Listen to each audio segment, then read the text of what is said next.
try to unmute yourself.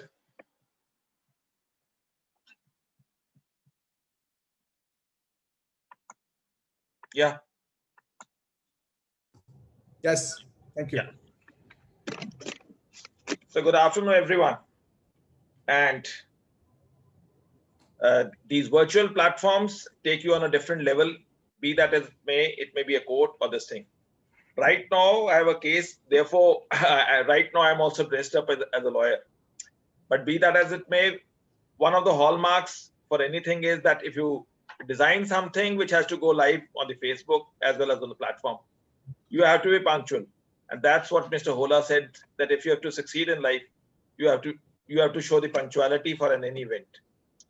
And since we have crossed more than 250 webinars and we have never been late as such, we thought that ultimately it is Mr. Sajan Poya who's to be heard about right to know and right to forget. This is a very fascinating topic as such, because of late, since the internet and all facilities have taken over, we have always been thinking about as to if there are certain digital imprints, can we have a right to forget?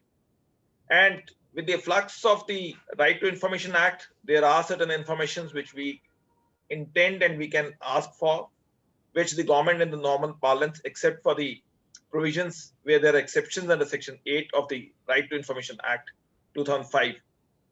And what is the way forward in all this?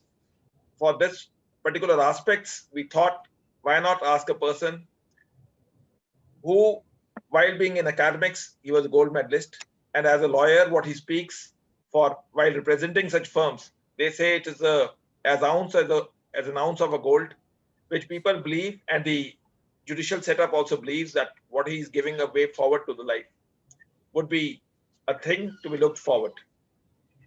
And after seeing his flag, I am reminded of Naveen Jindal's judgment, which led to all this, where we can show our patriotism in effect of the national flag. But without taking much time, since Sajan Poya, we all know that he's a speaker who takes people in his own way while hammering the point, be that as it may, it is a court, seminar, or a webinar. So without taking much time, rather I had requested Trivikram because of my court issue that I had to appear before a court. I had requested him. But again, as things, they say that if it is designed and destined for you, it will come in my way. Mr. Trivikram fortuitously has not been able to log in so far. So I would request Mr. Poya to take the things forward, and we are willing to hear and see what we can actually forget in the digital work, digital imprints, and what are the rights while vis-a-vis discussing about right to know. Over to you, Mr. Poya. Thank you. Thank you very much, and all the best for your hearing, which will start in a few minutes. Friends, good evening. I don't intend to. I thought I should share a few of my thoughts and views about how these rights really interpolate. And once I have shared those thoughts with you, I'll be more than happy to receive questions and respond to those questions. And possibly in that dialogue between you and I, possibly a greater degree of legal analysis can be done rather than by virtue of a monologue. I'm sure all of you, being lawyers, and I'm assuming that most people who are participating in this webinar or listening to it remotely through social media links, will essentially be either lawyers, law students, or people who have some interest in the law and policy. I really doubt we will have a common man or a common woman hearing into or listening into these conversations from a perspective of their hunger for what is the right to know and how does it interpolate with the right to forget. And therefore, assuming that we are all lawyers or people who have something to do with the law in whichever perspective it is, whether it is from an academic perspective or a practitioner's perspective, I will not really go to the elements of, how did the right to know originate, what is the genesis of all these rights, the constitutional fabric, etc., etc.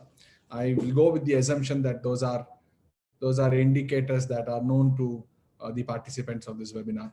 But do shout out if you need any particular granular analysis on any of those aspects. We today stand at the threshold of a time where information is not just gathered and kept aside to be used at a subsequent point in time. It is not just a process of passive absorption of information, which is an education process today. That time of really having a passive education, that is information dissemination from one end and an information recipient being at the other, such that the information recipient collates that information, keeps it handy, and uses that information at a later point in time, whether it is information which is relevant for one's life or one's profession, whatever it may be. But that degree of static interface between the recipient of information and the provider of information has long gone. So a lot of my generation, and I'm assuming a lot of you are from the next generation, but a lot of people from my generation really were brought up and were educated in that passive scenario, where there was one teacher who actually gave you some information. Some of you absorbed it better, some did not absorb it better. That's the difference between how good or bad the teacher was, whether the teacher was just a guru or an acharya, or it was just an upadhyaya or an adhyapak. Depending upon at what level the information dissemination occurred, you received a good part of it or you did not receive a good part of it. But the entire education in terms of upbringing itself, or the information dissemination and the information recipient's relationship, was very, very static. Juxtapose that to the next generation or the new generation, that is the millennials, as we call it, or people who are born post 95, 96, effectively people born in the new millennium, 2000 onwards maybe. I would really take it a few years back, maybe even children born after 1995, when the computing technology had really reached the common man, so to speak. Desktop computing was really the order of the day. And therefore, children born at that point of time, their entire education spectrum changed. It was no more a situation where you read and understood something. I call it two-dimensional learning. There is a book, you're told what to read, you read it, you absorb that information and carry on. But that two-dimensional information dissemination or two-dimensional learning changed, and it really became a multi-dimensional learning interface. Particularly for children born after 2000, their entirety of education was really not just reading something or listening to something and learning, but it was really a multi-dimensional graphic user interface which actually gave them education. People who learned through an interactive website, people who learned through an interactive software, people who actually, children who actually felt what they were learning. Simple fact of this, a child who learns, let's say biology, out of an interactive website or an interactive software which has a graphic user interface from an iPad, really learns by pinching the iPad screen, expanding it, looking at each organ of the human body, again, pinching and expanding it, and further getting into the microscopic levels of understanding. Now that software permits a child to learn through not just perception of sight and hearing, but also a perception of touch. And therefore, automatically another dimension of learning is added. Now, please add to that a further dimension. I don't know in what form we can actually crystallize and define that dimension. I have been unable to define it for myself, nor is there any world acceptable definition for that form of learning.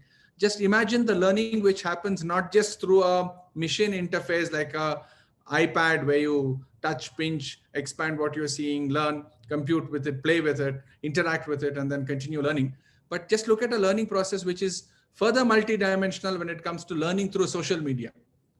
It's very, I would think it's very wrong to think that social media is actually an integer which brings in a little bit of a mess in a child's growth, which is actually a distraction and therefore removes the focus from a particular aspect. I think those things are really wrong.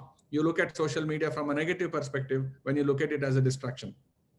But just look at social media as a tool and methodology of learning, which children born after 2005 maybe have really grown up with social media.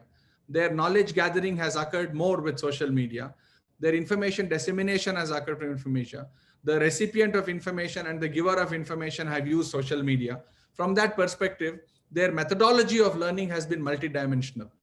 I'm not saying whether they have learned more, learned less compared to the previous generation. At the same time, I even don't compare the previous generation to the Gurukula system, which existed possibly 500 years ago, to say whether you learned when you sat in an Acharya's Gurukula and learned the Vedas, did you learn more? Or when you went to a Montessori school, did you learn less? Now, you really can't compare these, right?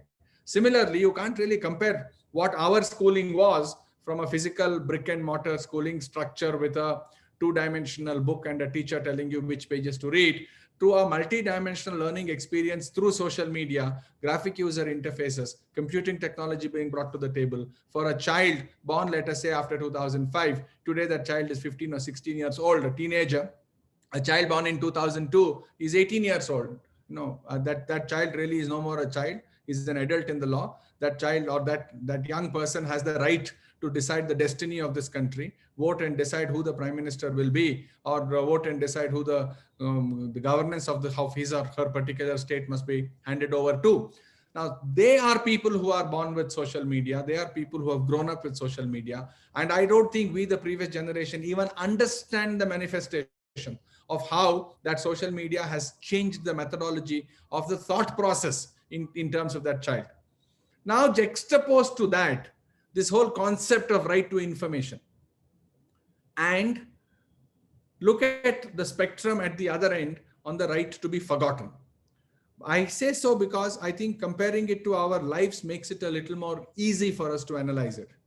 Generally, when we say right to know and right to forget, you tend to analyze these two concepts as mutually exclusive. You tend to analyze these two concepts as being at the two ends of a spectrum. That right to know is really the opposite of right to forget, is the traditional wisdom that will dawn in you. But really not so. The right to know, if I could put it the other way around, the right to know has its genesis in the right to forget. And quite to the other way around in the obverse too. The right to forget has its genesis in the right to know. And I say so because you really do not have a right to know unless you can draw a particular boundary and saying that I am entitled to know this much and not beyond. It is not that I am entitled to know every aspect of every person's life, that I have a right to actually go into that granular detail and understand every single facet of a human being's life or a member of my community's life. Therefore, in a community living concept or in a social, go back to the social contract theory and we having formed a state and people who are living together, to what level of granularity are you entitled to know aspects of another co-citizen's life? How much of a fellow human being's life and matter would you be entitled to know as a matter of right? Now, that question automatically takes you to a position of saying that you have a right to know to one extent, and beyond that line, you do not have the right to know. And I believe that the right to forget actually starts at that line. That is, information for which you do not have a right to know need not necessarily be kept static or dormant in some place. It was fine when it was dormant in the traditional sense of the word, when we have a traditional wisdom governing our universe, because dormant information was never available, so to speak, for immediate retrieval and usage. Therefore, dormant information remained. Let the dogs lie was the traditional wisdom. But today, that dormant information can be activated, analyzed, accessed, and then disseminated in possibly a split second. When you conduct a search on Google for Sajan Puvaya and you hit the enter button, in possibly a few nanoseconds or possibly a 1/100th of a second, you will find thousands of search results. If you actually go more granular and figure out, where does Sajan Puvaya live, or what sort of work does he do, or more pointed questions about me can give you very specific results on the internet. And if you have a better search engine such as Google as compared to possibly a less oriented search engine such as Rediff, you may be entitled to get more into my life in a greater granular detail, and all of that in split seconds. Now, why does that happen? 50 years ago, if there was information about me which was collated by a lot of people, indexed and kept, let us say, in a particular library or in a particular location, there was only so much that was available in terms of technology for everybody in the world to access it. You have to physically go to that location, find out where these archives are kept, go through your indexing catalog, let us say in the library, identify that particular archives of a particular person, and then figure out within the archives by reading what is that one aspect of his or her life that you needed. But all of that vanishes because of the power of computing technology today. And computing technology gives you access to this information on the strike of a button or a split second. That is why there is no more concept of a dormant information that exists. No information is dormant anymore. We believe that information is dormant so long as we are not pulling that information towards us by using, let's say, a search engine. And it is lying somewhere. But for every person who does not pull that information towards himself or herself, there are multitude of other people in the world who are doing so and pulling that information towards themselves. And consequently, as we speak, in a real-time spectrum, no information is dormant. If it is dormant in your location, it may not be dormant in another person's location. If that information is dormant in your community, it may not be dormant in another person's community. The access to this information is today a worldwide phenomenon because we have a World Wide Web. In a worldwide phenomena, they really cannot expect that information remains dormant and dormant over a period of time. Both of it. It does not remain dormant, certainly does not remain dormant over a period of time. When you juxtapose these two issues, that is, information is available, and given the power of computing technology that we have today, that information is not dormant, you then need a specific right to be forgotten, which can be brought on to the fore, and that right can be exercised. Traditional wisdom always dictated that the right to be forgotten was a function of remaining dormant. If you are not in the news, you are forgotten. Trump, of course, said that even bad news is better than no news, because I don't think a politician really wants to be dormant and be forgotten. Politician really wants to be, he wants to be remembered by the community for good or bad things. And therefore, Trump was right. For a politician, bad news is better than no news. But that is again traditional wisdom. If you want to really, be out of the gaze of the public, so to speak, our forefathers always told us that remain dormant, keep your head low. And therefore, if you keep your head low, you will not really have the problem of societal interventions that come by. No more is the case. You can actually remain dormant in your physical life, but certainly not remain dormant in your virtual life, given the fact that information in the virtual world continues to be accessed as we speak. Now, in this light, let's analyze what is the right to information that we are talking of, the right to know, and how do we look at the right to be forgotten. I will not spend too much time on the right to know. There's a lot written on it. There has been a lot of debate about it, possibly 20 years ago, when this whole dialogue began on why there should be structured conferment of statutory rights on the citizenry for them to know certain aspects, that emanated from the fact that you need to have an intelligent citizenry to have a better form of governance. That is, the intelligentsia would automatically lead to better governors being elected in a democracy, and that in turn will lead to a better governance spectrum in the country. And consequently, an informed intelligentsia voting for a democratic setup was actually the ushering point. And that is why the Right to Information Act came in. We, of course, everybody in some form or the other has used it. I must say it is one of the stellar legislative instruments that have come by to change a person's life in this country. It has had its problems, no doubt about it, like every legislative instrument which comes in. But I think the benefits of the Right to Information Act certainly override the evils of the Right to Information Act. But even within the Right to Information Act, what was statutorily recognized well before our Supreme Court declared the right to privacy to be a fundamental right, the Right to Information Act had recognized the fact that whilst you have a right to be informed about certain aspects and that you could seek that information as a matter of statutory right, the exception was that if that information is in a private domain and it has no reference or nexus to what you seek and the purpose for which you seek that information, that private information shall not be given to you. That is, your statutory right shall not intrude into that private zone of information. In a manner, It was really that analysis of saying you have a right to know what is not private. And therefore, what is private can be looked at as a function of what you don't have a right to know. Now, that was fine until computing technology led to a situation where even that information for which you don't have a right to know was available, so to speak.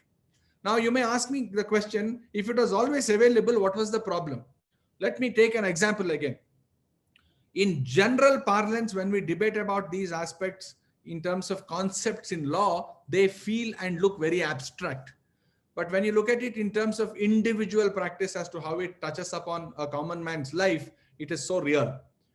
Just look at a scenario of, let us assume, I'm sure all of us have heard of this saying that every saint has had a past and every sinner has a future.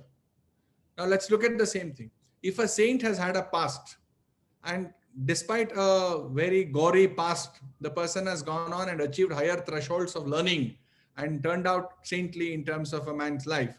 Now the question is, should everybody go back and figure out whether this gentleman who's a saint today was a drug peddler earlier or not?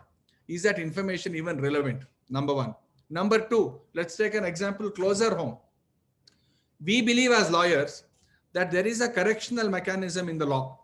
That is, if you breach the law, you will be prosecuted. The penalties which are described in the law will be meted out to you. But once you have suffered that penalty and gone through this rigors of suffering that penalty, you come out at the end of the tunnel. Whether reformed or not reformed is a different matter. That's a sociological issue. But legally, you come out at the end of the tunnel having gone through and suffered the penalty for a breach of the law. Once you have done so, at the end of the tunnel, you are a person entitled to all your rights. And you are not entitled to be punished all over again for the errors that you have committed because you have gone through the penalty.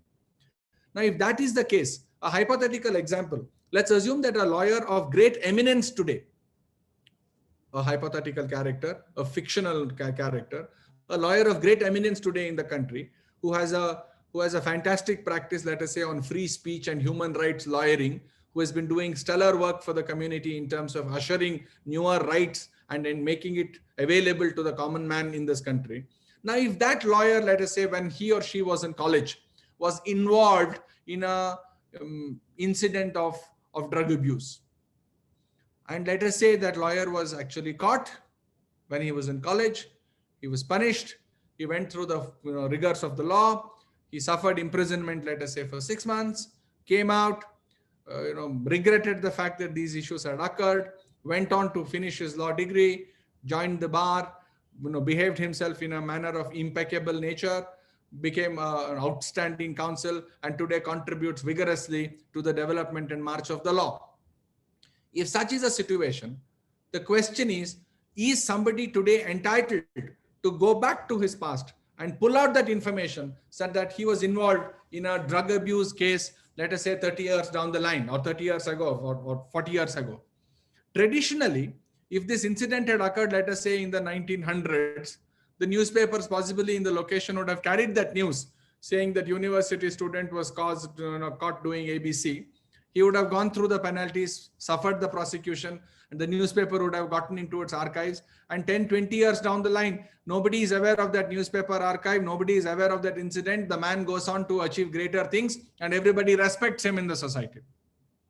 But today, assuming a child who has been born into the information world or the social media world, let us say a child born in 2000, or a child born in 1995, by the time it is 2010, the child is 15 years, or 2012 is 17 years, has gotten himself or herself involved in a drug abuse situation.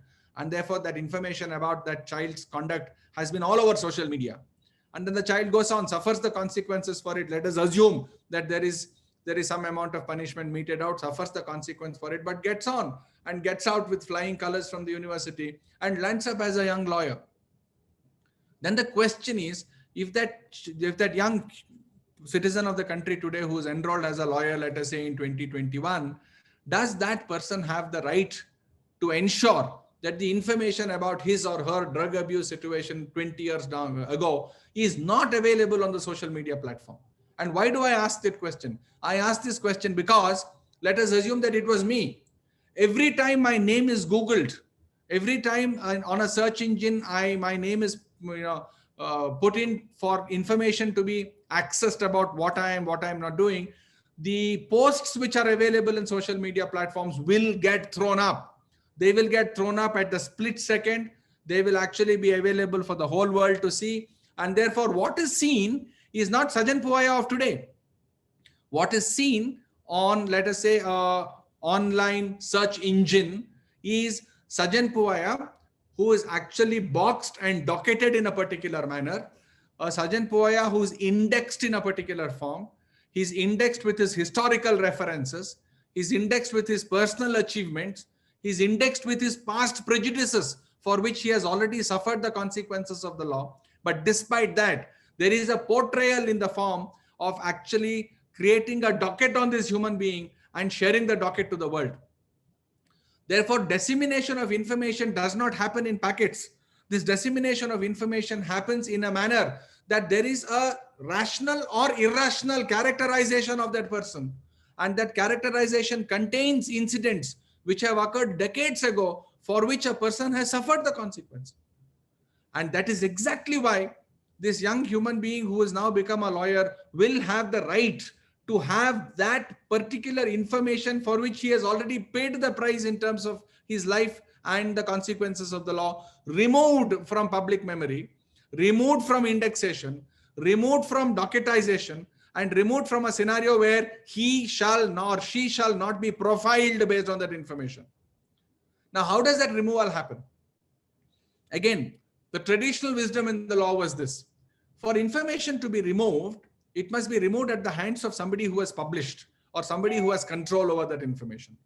Traditionally, when it came to publication and when it came, let us say, to defamation, there was always a concept of a two-party indulgence. One, there was an author of that information or a reporter of that information. Second, there was a publisher of that information. Therefore, assuming it was an incident about me as to what I did in college, there would be somebody who would have reported that incident as a reporter of a newspaper, let us say, and there would be somebody who would have published that incident as a publisher of the newspaper. Therefore, the domain over that, or the dominion over that information would be available with the reporter and the publisher. And again, traditional wisdom in the law is that if you really want certain injunctive reliefs, you sue not just the author, you sue the publisher as well. If you need a compensatory relief in terms of damages, you sue both the author and the publisher. But that's not the case when it comes to computing technology having developed and when it comes to social media. Social media is a concept that we have now learned, of late. But if you go back 30 years, there was no concept of social media. I remember as a young student of the law, my first, somewhere in my second year of reading law or something, I got my first computer. This was many, many, many years ago, many decades ago. And the first computer was as big as my desk. And the memory was a phenomenal 40 MB. And mind you, it's not 40 GB. I'm talking of 40 megabytes. 40 MB was the memory that the computer had in terms of its whole hard disk memory. And that occupied my entire table. And that was a static machine where I could input certain commands. And the output would be that a document is saved. We had, I don't know whether you remember, we had WordStar as the software. And then came on WordPerfect, etc. But a few years down the line, we realized that the same computer led to the ushering of one concept in law. That is, when it ushered something called DTP. Some of you who are older here would have seen that you had STD and ISD booths. For that was subscriber trunk dialing and international subscriber dialing. So, when I told my daughter that there are STD booths, and she was a little shocked, saying that, okay, but like the telephone STD booth, there were also small shops around who indulge in something called DTP. And DTP was nothing but desktop publishing. Desktop publication or desktop publishing was a concept where, and computing technology permitted a person to become the author and also as an author, without the aid of an external publisher, publish his or her work by uploading it onto the internet. And therefore, this whole genesis of desktop publication came up, or DTPs came up. But when desktop publication became the order of the day, it led to one concept in the law, that is fusing of an author and a publisher. There was no more a scenario of a separate author and a separate publisher. The author himself became the publisher, and these two concepts were fused. and therefore the liability was actually fused in one person. Then led to the next aspect, that the minute you have actually put it up in public domain and you have published, you lost control over that publication, unlike a traditional newspaper where you could recall, or a traditional book which was published where the book could be recalled. You lost control once you put it up on the net, because information was such that it became all pervasive. Your information would then be republished by somebody else, and then that would go on and on and on until actually it is all pervasive. And therefore you lost control over that information. It is not that you could pull down that content and that content would not be available on the internet. Even if you had published the content and you pull it down, that content may still be available on the internet because somebody else would have republished it or somebody else would have transmitted it onward. Jerry Rao, an old friend of mine who was actually in some form or the other the early champions of computing technology in this country, had said that when they started their computing technology and they chose a bunch of people to see which is the most important button on the keyboard, because those were times only of emails and no social media, a lot of people said that, the copy button is important, the paste button is important, the delete button is important because you can remove information. But finally, everybody realized and came to one consensus. The most important button on an static email platform was the forward button, because you forward it, and by virtue of forwarding it, you disseminate that information and take that information to the world. Because an email that has come to you, you could by a click of a button forward it to everybody who's on your contact list. And therefore that emanated to a concept of publication from one to many rather than from one to one as a private email communication. Now, when that became the scenario, legally a problem arose. The problem is that you could no more sue the author or no more sue the publisher and recall that publication such that it is not available for the world to see. The author or the publisher would have lost control over that publication once they have put it up on the internet, and therefore it will continue to be available. That is exactly why the concept of right to be forgotten came up as a right that could be enforced and executed, not against the author and not against the publisher alone, but against an internet intermediary who's involved in the process of providing a platform for dissemination of information. I will switch to one other aspect of the law. Most people who are familiar with technology law, or when most of us studied it, it was called computer law, because the World Wide Web itself was not a concept known as we know it today. But a technology law student would tell you that when it comes to a scenario of third-party intermediaries who provide a platform for dissemination of information, they are not to be held responsible for the content that they carry on their platforms or the content that they disseminate through their platforms. Based on the UNCITRAL model law and the European jurisprudence that emanated, combined with the safe harbor principles that US championed in the late 90s and the early part of this century, the world over, there was some sort of a harmonization of the law which said that if you are a party who provides a platform for dissemination of information, and you don't choose what information must be disseminated, and you don't choose to whom that information must be disseminated, and finally, you don't modify or in any manner change the content that is being disseminated. In other words, you don't choose who should say what they should say, you don't choose who should hear what is being said, and you don't control what is being said. That is, you don't choose the recipient, you don't choose the originator, and you don't modify the content. Then you are considered to be a third-party independent platform, and you are given the status of an intermediary. And an intermediary in the law, particularly under the Information Technology Act in India or under any information technology legislation world over, an intermediary is kept away from the dispute that emanates based on that information. An intermediary is not really expected to decide or adjudicate or arbitrate one way or the other in terms of the information.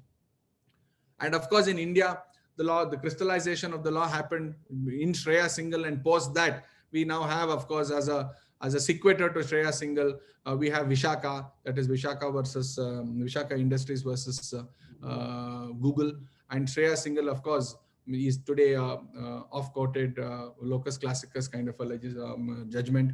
But post Shreya Singhal, and post Vishaka, etc., the crystallization has been this: that an intermediary is not responsible for the information. An intermediary is not expected to pull down content based on a private notice. It is not to decide whether a particular post is defamatory against Sajan Puvaya or not defamatory against Sajan Puvaya. It is not to pull down content simply because the Sajan Puvaya issues notice and says, my one friend at one point of time, Trivikram, but now my enemy in politics has written some mess about me, therefore take it down. A Google or a Facebook or a Twitter or whoever the intermediary is will not get into the adjudication of whether Trivikram is right or Sajan Puvaya is wrong, etc., etc. The only thing they are expected to do is, if there is a court order asking them to pull it down, they shall forthwith pull it down without really contesting the merits of that court order to say, no, the court is wrong, Sajan Puya's information is right. And reciprocally, if there is an order from a statutory authority, that is the governmental authority as contemplated, it may even be an authority contemplated under the CRPC, for example, a section 91 notice being issued by a police investigating a particular matter. Under section 91, a notice issued, let us say, to Facebook saying that this particular content, as a matter of investigation, we would like you to take it down, keep it as evidence, and we will, of course, prosecute the person who is responsible later on. Then an intermediary is expected to actually pull it down. That is either a court order or an order with some statutory recognition by a governmental authority. That was fine. Which meant what? Which meant that the intermediaries really stand out of the dispute. They don't get involved in the dispute. And if there is an order from court or from a state authority or from quote unquote a statutory authority, they will pull it down. But that did not give the solution that was expected. That is, in my example of a young boy in college having gotten into drug abuse, suffered the consequences of it, both emotionally, psychologically, and legally, gone through these rigors, then went on to do great things in life, wants that particular previous incident removed. Now the question is, did he have a right to remove that content? The whole spectrum changed when in, I think, Google versus Spain, the dispute arose as regards a gentleman called Mario Costia, if I'm right. It's Costia with a J, but I think pronounced Costia. Mario Costia's position was this, that he at some point of time had really not, by law, he was expected to contribute towards the state support mechanism for social welfare benefits, etc. And he had not contributed, and therefore he was to be prosecuted. He had gone through prosecution, suffered the consequences of prosecution, and then went on to do many other things in life. But of course, once having paid the price in the law for what he has done, at some point of time in the future, when he attained a particular status, socially or otherwise, he realized that every time his name was Googled, one of the first few hits that people would actually, or the first few incidents that would be portrayed to them in the generic search results was the fact that he had not paid social security measure at some point of time and faced prosecution. So he actually approached the courts to saying that, listen, it is a fact that I have not paid at some point in time, but it is also a fact that I have faced prosecution and paid the price in terms of penalty. But once I have done so, I have been prosecuted, I have paid the price in terms of penalty. I am today entitled to live as a citizen with all rights and with all permissible rights available to me in the law. And I am not to be looked at and profiled as somebody who has violated the law. Now, the intermediary's answer to that was, that is Google's answer to that was, fair enough, all of it is right. But I'm not the man who published it. This publication about you having not paid a social security obligation was published by your local newspaper in Spain. Now that local newspaper, once he published it in the physical domain, also had an electronic archive and it put it up on this electronic domain as well. Now, because that local newspaper put it on its online edition and continues to keep it in its archives, every time somebody searches Google, my crawlers, that is Google's crawlers, will go and crawl and receive that information. That is, mine the internet to garner that information. And Google software is efficient such that it will portray it in the form of a docketed profile of somebody who you are wanting to know about. And therefore, Mario Costia will always show up along with the fact that he did not pay his social security measure. And Google's answer was, I'm sorry, you can't expect me to cleanse the internet.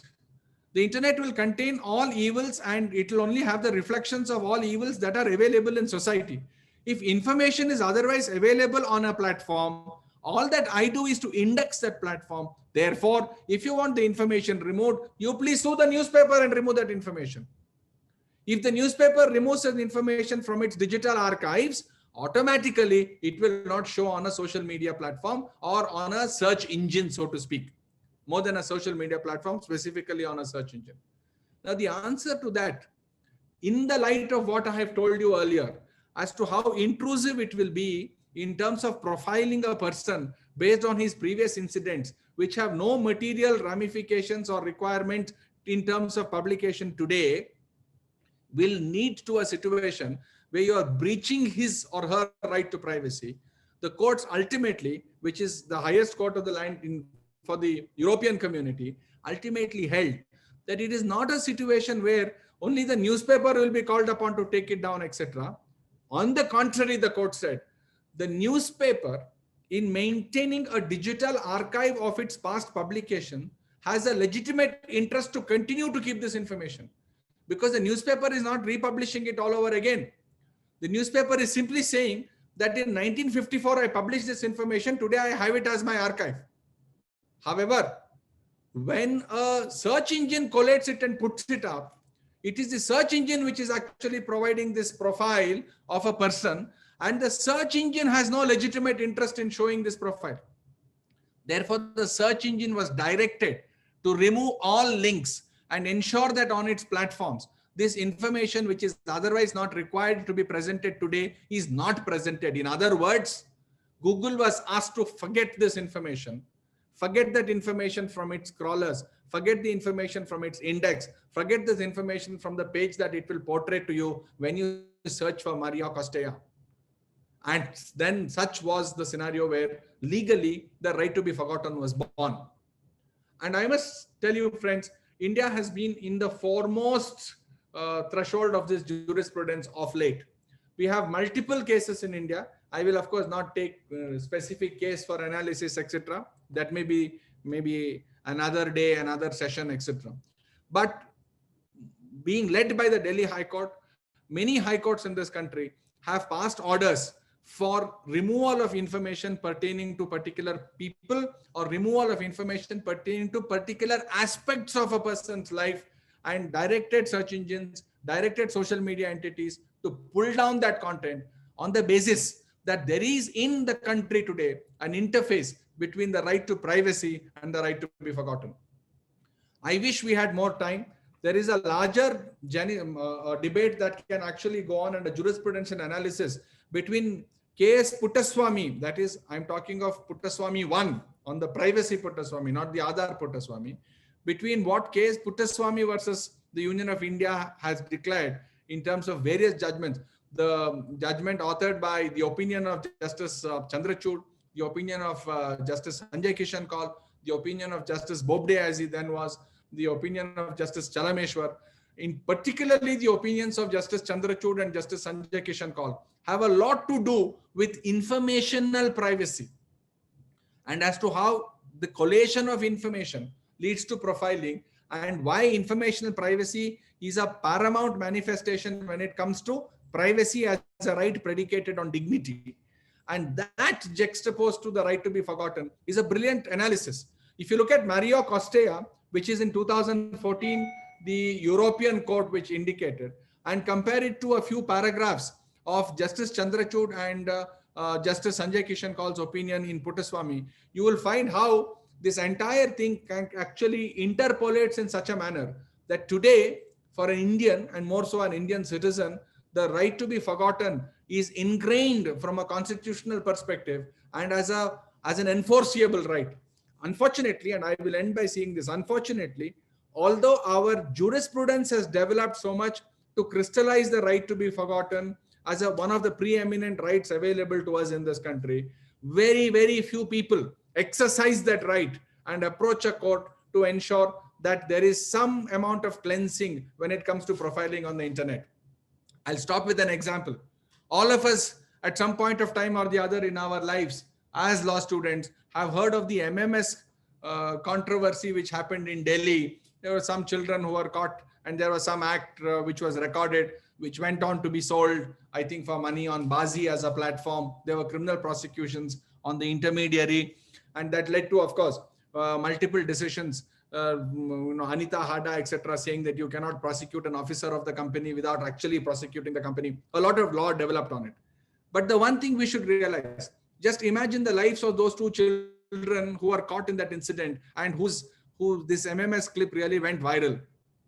Unfortunately for them at that point in time, I'm talking of possibly 20 years earlier than today. At that point of time, they did not really have the crystallized right to be forgotten as an enshrined right in one of the decisions in this country. If they had it, one of the things that they could have done is to approach a court of law and said that this aspect really ought not to be available on a social media platform or an internet intermediary or on the internet itself, and therefore that ought to be taken down, and that aspect of our life ought to be forgotten and should not be available for public dissemination. That right to be forgotten could have actually become a weapon or at least a shield to protect those children who possibly had a messed up situation thereafter. They had to migrate away from the country, remain outside the public gaze, etc. I am only bringing that incident to show as to how important this right to be forgotten is, and more so in today where social media is all pervasive. And I look at, as a free speech lawyer, I look at social media as a good thing for one reason. The only way you will protect free speech on the internet is by giving more free speech.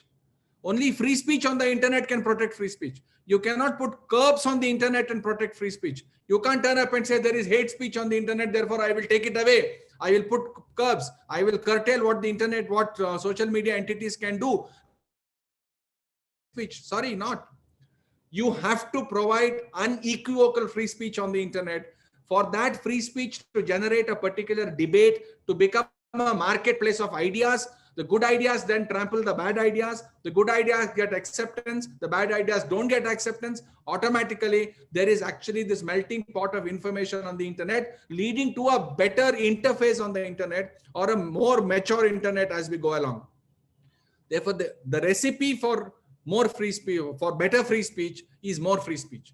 And in that light of the matter, I am only going to stop that right to information, and that is right to know, and the right to forget are not really mutually exclusive. They don't contradict each other. The right to know and the right to forget actually go hand in hand, where the right to know has its genesis in the right to forget. Reciprocally, the right to forget has its genesis in the right to know. With that, I will stop and open it up for questions. Anybody has any questions on it? I know that this is still pushing the envelope a little in terms of these ideas, but few years down the line, we will have more decisions on this point. A few years down the line, we will have not just internet of information, we will have a very vibrant internet of things, where things deal with things, where my house will communicate with my car will communicate with my watch will communicate with possibly the gate. And when you have an internet of things and not just an internet of ideas or information, the right to be forgotten will be even more significant. And I think it will be even more used in this country. With that, I'll stop and over to you, Trivikram. Happy to receive questions.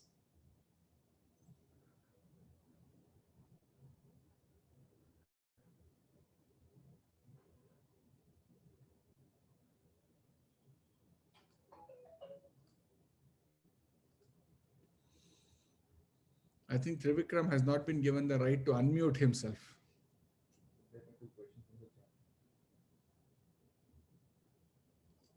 Yeah. So still the case is not over. Two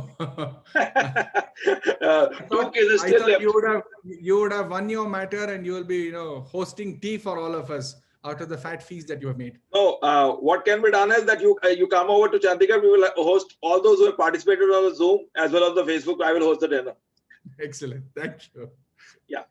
I will just see. Only one person has posted so far on the Facebook as to how do you enforce this act of right to be forgotten. Which forum and how do you go about it? Okay. Before I answer that question, I see that at least in the chat box, the Zoom, this is the Zoom chat box. Yeah. There are a series of questions. Maybe if somebody can have a look at those. No, I will do that. Yes. No, the answer is this. I think somewhere closer to the end of my presentation, I had said that the right to be forgotten can really be enforced in multiple ways. One, a simple standard recipe is a civil suit. A civil suit in a court of competent jurisdiction in your territory to indicate the fact that there is certain information available that information ought not to remain in public domain, because that information has no rational nexus to the publication or the rational nexus to what is being sought to be achieved. It does not have credibility in terms of the whole reason for its existence today, because of the sequence of events that have occurred earlier and the consequences that have been paid for it. Therefore, that information must be removed from a public domain dissemination, can simply be a civil suit. And in that civil suit, as lawyers, you are not even, if assuming that information has been put up by X, Y, and Z, you will of course make X, Y, and Z as a party. You are not even expected to make all internet intermediaries as parties. You are not expected to make the Googles of the world, the Facebooks of the world, the Twitters of the world, the Reddits of the world, whoever they are. So I take a step forward. I take one step. No, I'm taking one step forward. And I will ask Trivikram, because my case is about to come. Trivikram, you will have to unmute yourself, number one, and kindly share a draft of that suit so that we can share it on the WhatsApp group so that people can know what is the way forward. Indeed. I can send to Trivikram and you multiple suits and that is plaints who have now, of course, gone through and reliefs have been granted, and even writ petitions. I'll come to the writ petitions as well. Now, a suit seeking a declaration that this information must be taken down and asking for a direction that it must be pulled down. If there is a court order, even an ad interim order saying that this information must be taken down, that is sufficient, because Shreya Singhal now lays down the standard that if there is a court order, then without demur, the internet intermediary is expected to pull it down, number one. Number two, you can of course file a writ petition. In a writ petition, if you really believe that a state entity can be made a party, writ petition can be maintained. Mostly writ petitions have been maintained by making the computer emergency response team, for example, or even the police. That is, when you have filed a complaint to the police saying that this information is unnecessarily being published, and the police might or might not have issued a Section 91 notice. Most high courts have this, at least some high courts have this jurisprudence of police writs being filed, which is actually a general miscellaneous writ asking for a mandamus to the police saying that they should or should not take certain actions. In that, if an interlocutory remedy is sought saying that there must be direction to social media entities to pull it down, that is sufficient. Shreya Singhal again comes to your rescue, you can take it down. Under the Information Technology Act itself, there is an adjudicating officer. An adjudicating officer may be approached. Now, of course, in the bill, the data protection bill, that's only a bill. As and when it becomes a law, the structure in that legislation seems to be that there will be an adjudicating mechanism, a special adjudicating mechanism contemplated under the data protection bill, which will at some point of time become an act, where you can complain to the adjudicating authority, and that authority will ensure that the information is removed, cleansed, etc. But until you have the Data Protection Act in this country, you are entitled to file a civil suit. You are entitled also to file a writ provided you have a state authority involved and get your remedy. Yes, thank you, sir. One more question we have on Facebook. Mr. Amar Singh has this question: right to know versus right to inform. What is the difference? Please explain. If I'm audible, sir. Yes, that's a rather deep question, Amar Singh ji. My last 40 minutes was trying to make that distinction. If I should simply put it this way, I believe that the right to know and the right to forget are really not two different rights. They are really two facets of the same right. They are two facets of the same right, because the right to know can emanate only towards that part of the information which information subject or which I am entitled or I am obligated to put in public domain. The information qua me which I am not obligated to put in public domain, I certainly have a right to be forgotten about that. But even for the information which is in public domain, if the consequences for that information have been paid for and I am now entitled that there is no dissemination, further dissemination of that information, I can enforce a right to be forgotten, even qua public domain information. That is where the right to be forgotten of Mario Costia, etc. come in. That was information in public domain that he did not comply with the law and faced prosecution. But it had no relevance 40 years down the line. As I said, every saint has a past and every sinner has a future. It is for us to make sure that we provide that platform for the sinner to have a better future, having faced the consequences of the law. Yes, Dr. Shrikant P. Parsarthi has this question. Right to forget has the genetic ingredient of a limitation act. Do you see a relevant certainty certainty legislated in the Limitation Act? I I'm think he is glad- requesting to be unmuted, but apparently I don't have those options today. Dr. Okay. Srikanth is requesting for that. I will just answer Dr. Srikanth a little differently. Doctor, Yes, the sir. question- Yeah, sorry. I am here. I have a series of questions on your wonderful presentation on a topic which is not so discussed. So maybe that was a very naive question that I asked in the beginning, but I have more serious questions towards the end. So you can probably allocate your time accordingly. Yeah. No, doctor, given the fact that we are already at 4:57 or something and we may have very little time, I will request Trivikram to send you my coordinates. I'm more than happy to have a offline conversation with you sometime, during the course of the week. But let me take that question a little forward. You are right when you talk of limitation, but not the Limitation Act.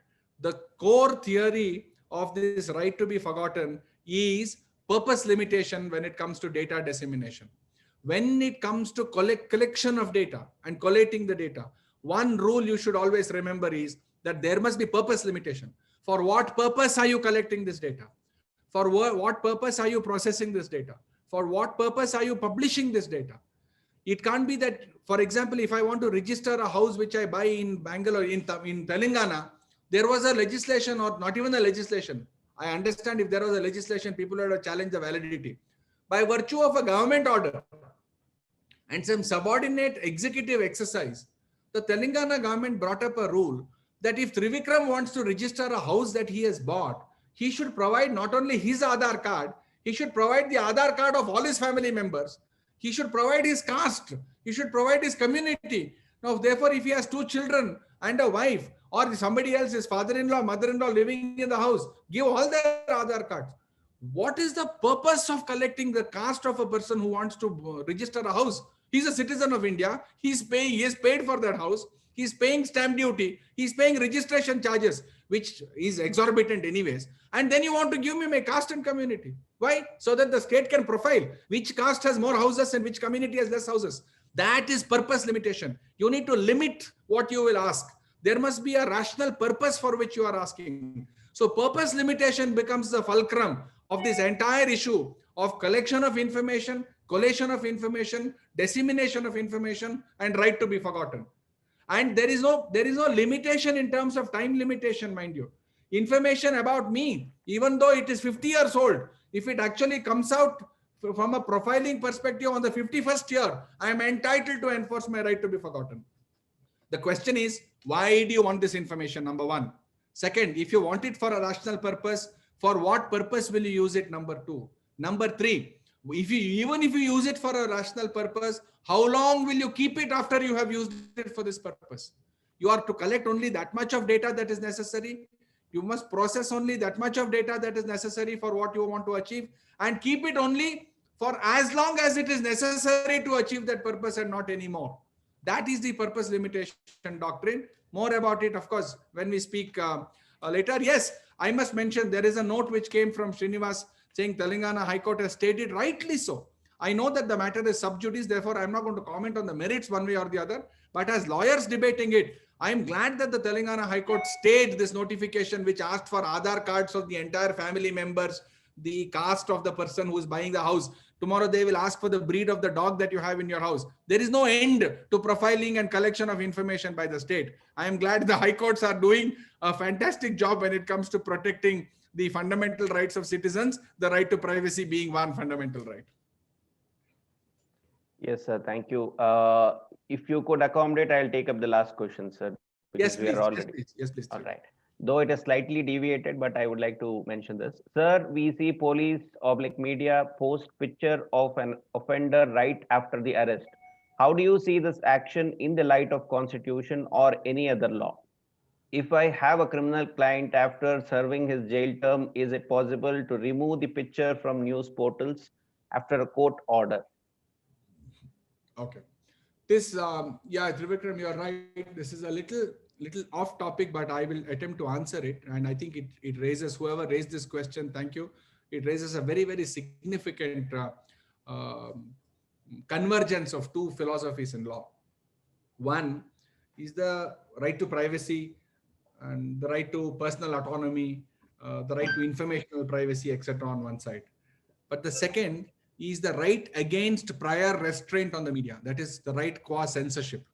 Now, it's very difficult to actually achieve that balance, because if you have a blanket scenario saying, oh, you shall not publish ABC, it may constitute prior restraint on the media. And it is very important that you don't bring prior restraint, because by bringing prior restraint on publications, you are actually chilling free speech. At the same time, by not controlling what will happen qua individual freedom, you actually again lead to chilling free speech. So you can't have artificial fetters, and those two interactions is a fine balance. But when it comes to, yes, accused, we should look at it in two different perspectives. When it comes to children, that is victims of crime or children who are actually accused in terms of juveniles, there is of course a law clearly saying that you really cannot be publishing them. And I must say the courts, the High Court of Delhi, the High Court of Jammu Kashmir, etc., have actively taken suo motu proceedings to ensure that victims of crime, etc., their names and etc. are not published. For example, the Nirbhaya issue itself, you really cannot be having the victim, rape victims' information just put on newspapers all over. Similarly, when it comes to, of course, juveniles who are accused of crimes. But on a larger scenario, look at Sahara versus SEBI as an example. Even before anything happens, there is a trial by media which goes on. I'm not saying Sahara is right, Sahara is wrong. I'm not holding a brief for Sahara either on this conversation here or otherwise as a lawyer. But in a SEBI versus Sahara issue, this pointed question which you ask comes to light. How do you ensure that there is a fair trial qua Sahara and SEBI if there is so much of dissemination and some sort of a media trial and prescription of guilt in terms of dialogues, debates, high-pitched conversations in terms of primetime television? Can we control it by law? My answer is no. I don't think you can have a legislative answer for everything. This control should really come from a judicial determination of what can or cannot be done in terms of publication qua pending ongoing proceedings. That I think we are still yet to reach that level of maturity in terms of the ideal scenario. But I must say most courts, most high courts in the country and the Supreme Court have time and again stepped up to make sure that this control or this balance is brought about. Generally speaking, can you actually take it off after the trial is over and you have suffered prosecution and punishment? Answer clearly is yes. Once you have gone through the rigors, suffered the penalty, you are entitled to live your life without the previous incident being brought back to profile you continuously. And that is where the right to be forgotten comes in.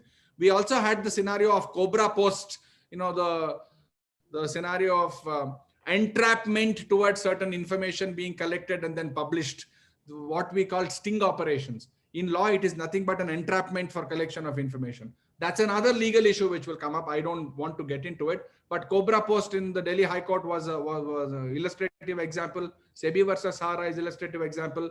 In the Kathua rape case of Jammu Kashmir, the Jammu Kashmir High Court took suo motu notice and ensured that information regarding the victim is removed from newspapers and social media entities. I think Justice Geeta Mittal, was steadfast in terms of doing it. There was a similar suo motu proceedings in the Delhi High Court when it came to victims of sexual offences, etc.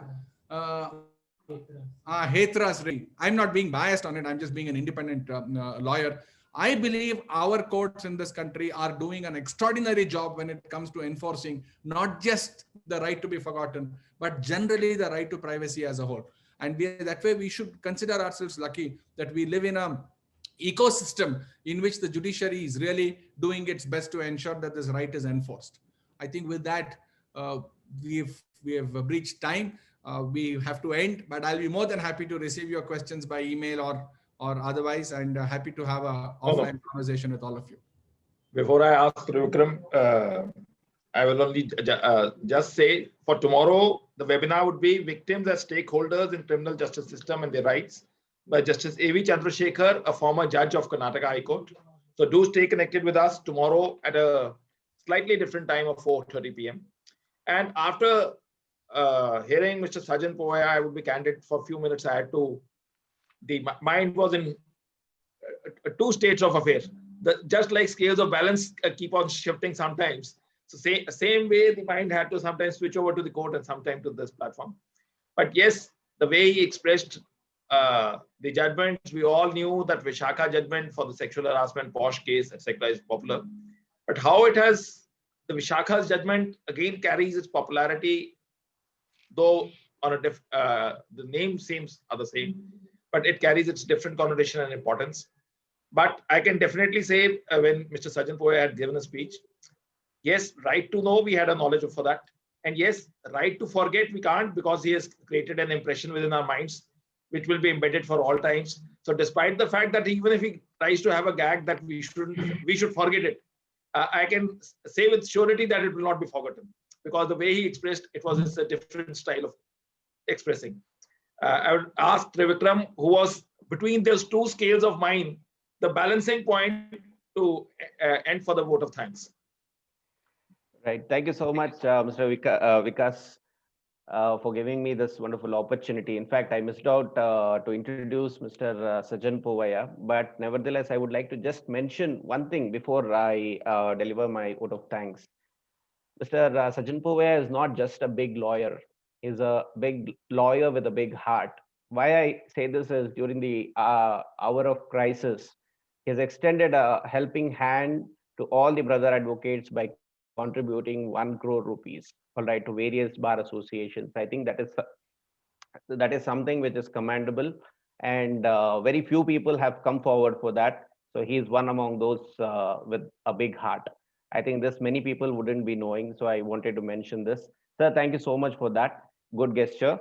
All right, and as usual, it's a erudite presentation, extremely informative and valuable. Thank you so much. My many thanks to you, sir, for this wonderful presentation. Thank you so much on my personal behalf, as well as on behalf of Mr. Vikas Chatrat and Beyond Law CLC. Thank you so much. Thank you. So as a parting shot, I can only say, when you have said that Mr. Povaya had contributed 1 crore. So dil bada to soch badi. For that, we part for the day. Thank you. Thank you very much. Thank you. Okay, Sajan. Bye-bye. And thank you, Trivikram, and everyone who participated on the Facebook as well as on the Zoom platform. Thank you. And by tomorrow, we will upload this video on the YouTube channel of Beyond Law CLC. So those who have missed us, or those who have connected late, it's not like a running, flowing water, which you cannot touch that water same twice. It's a water which you can touch it again. But I can say with surety, it will not be